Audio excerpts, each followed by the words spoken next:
way to God, press 2. For where are you going, heaven or hell? Press 3. 3. Yeah, I think so. What would make sure I'm not going to hell? Okay, so that's the question. Okay, let me share with you here. I have kind of a crackhead setup going on right now, so I have to hold the mic. I can't do the stand. Hello. So today I would like to talk about the great state that I live in, and that is Missouri, or as I like to call it, misery. More specifically, I live in St. Louis. East St. Louis was like probably the most craziest, ghettoest place I've ever seen in my life. Which is the murder capital of the country, though that number has been on the decline for the last few years here. If you read the news, then you know that Missouri was the first state to outlaw abortion. Yay! Yes, that Missouri. The same one that is the home to the very first Bass Pro Shop and is the epicenter of the fur trade. You know that one back in the day where they entirely wiped out all of the beavers?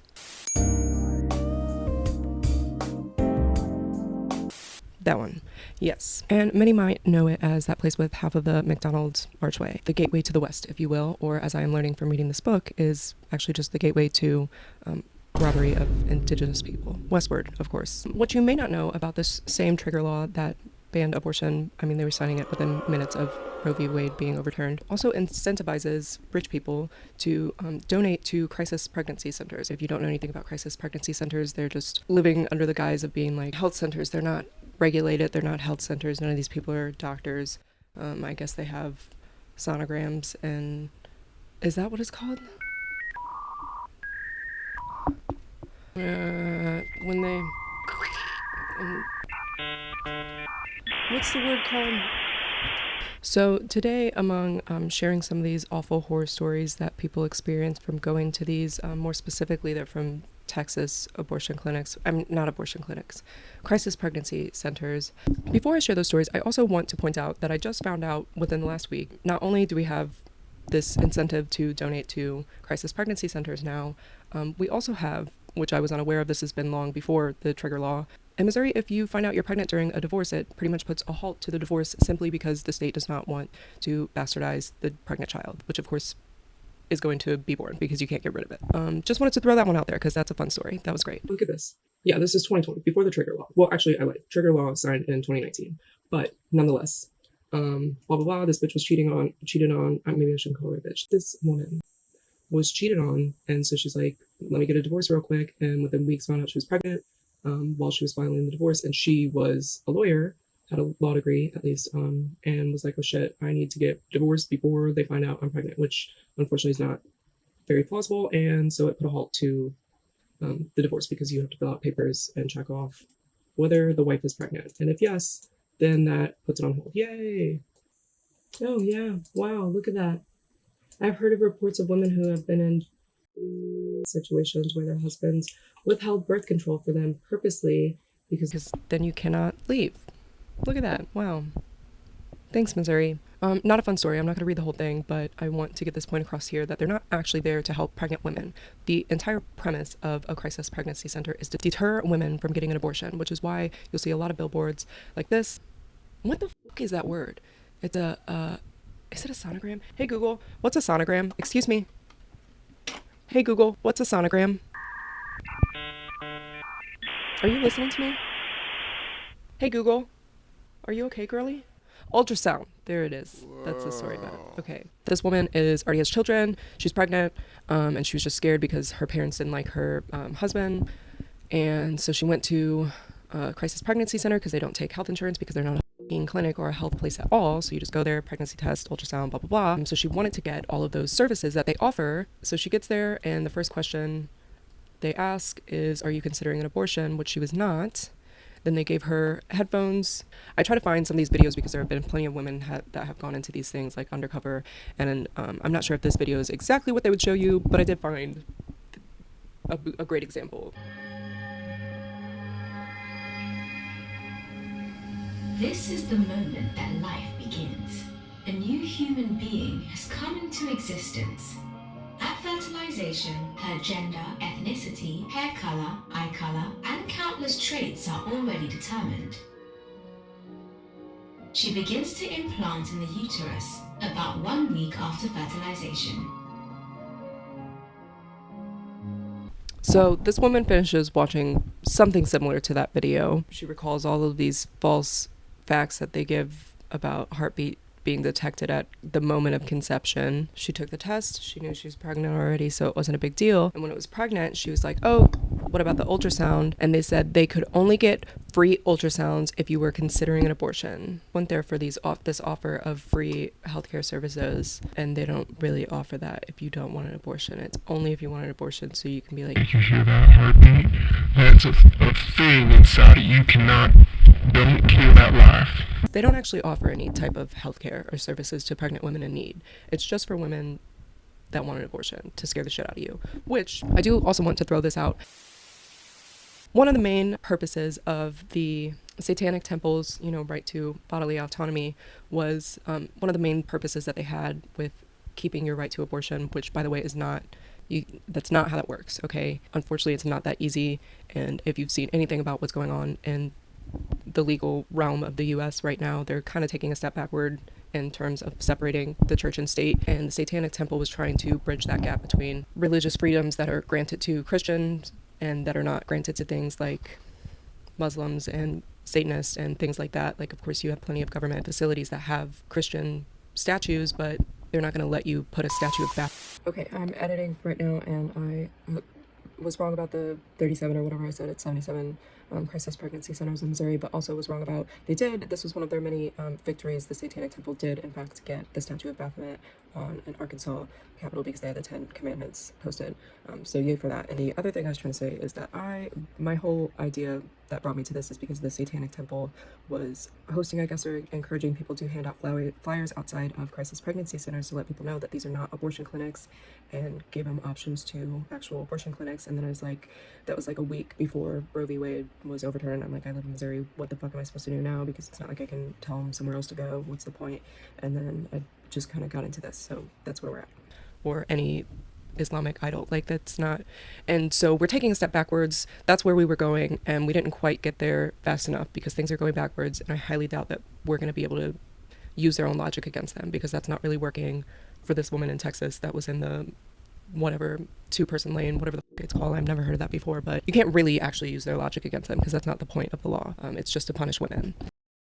The whole idea was to try to exempt you from having to read these pamphlets full of lies and to have to do the ultrasound and all of these things that were required for abortions in Missouri before they were outlawed. Mandatory waiting period. I'm pretty sure we had a mandatory waiting period.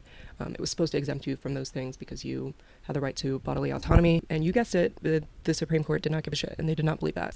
At least for Missouri, there's plenty of cases that made it to the Supreme Court, but if you keep up with the Satanic Temple, I've been a member for years, love the cause, but this country does not give a shit about our religious freedom. So you shouldn't be surprised that it's not simply that easy to call religious freedoms if the government does not acknowledge you as a real religion.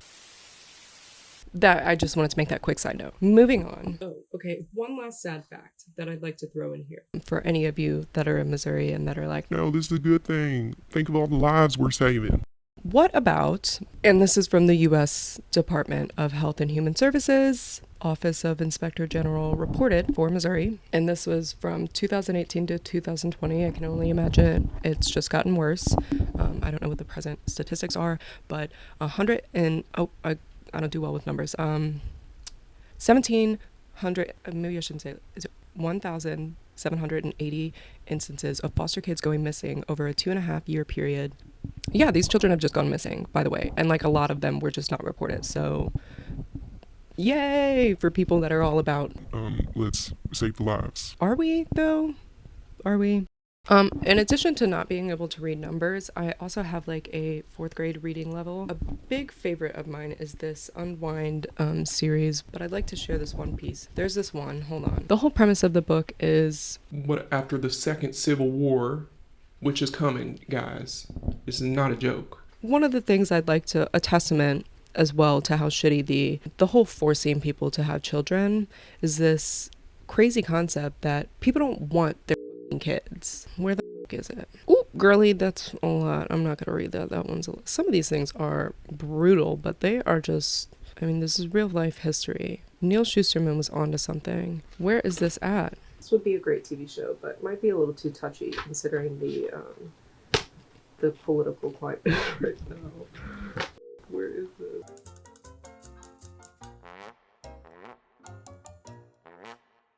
What a waste of time, but not really, because I'm just going to look up the article because I distinctly remember the law. Nebraska is the state. They passed a safe haven law in, I guess, updated maybe a safe haven law in 2008, and it went incredibly awry. Most states have a safe haven law. Firehouses. You can just drop your baby in the firehouse and they'll do something with it. I'm sure they don't eat it, but they do something with the baby. I don't know, put it in the system. Nebraska, I guess, messed up in the litigation and worded something a little off. I don't know who alarmed everybody that this was the word, but essentially they did not put an age limit on the safe haven law. And you could also cross state lines to do this was the issue. So I think most safe haven laws are like newborns you can drop off. And because people don't want their fucking children, essentially it was you could drop your child off at a hospital and they would take it, no type of repercussions, but because there was no age limit. It wasn't newborns, by the way, that were dropped off. The ages that were dropped off of these maybe 100 children, it was less than 100, I know that, ranged from 10 to 17. I said the wrong numbers because I can't read, as I have said before. Okay, the Second Civil War, also known as the Heartland War, was a long, bloody conflict fought over a single issue. To end the war, the constitutional amendments known as the Bill of Life was passed. It satisfied both the pro-life and pro-choice armies. The Bill of Life, this is not fucking funny, I can't believe this right now. The Bill of Life states that human life may not be touched from the moment of conception until the child reaches the age of 13. However, between the ages of 13 and 18, a parent may choose to retroactively abort a child on the condition that the child's life does not technically end. The process by which a child is both terminated and yet kept alive is called unwinding. So essentially, from 13 to 18, if your child's a badass kid, you can chop them up into pieces and donate their body parts. And yes, that's not what's happening here. But is it all these children that went missing in the foster care system and this organ trafficking and all this shit? Is that what's good? Because I think that's what's go. But anyways, not the point I'm trying to get at. It's sci-fi, but is it? I'd like to share with you a little piece of joy I found in living in this sideways-ass state. And I've always wanted to call one of these lines. So I'm going to do that today because I'm curious what happens when you call one of these lines because I want to know the truth. What does he say about evolution? What is the truth? So I'm going to find out today.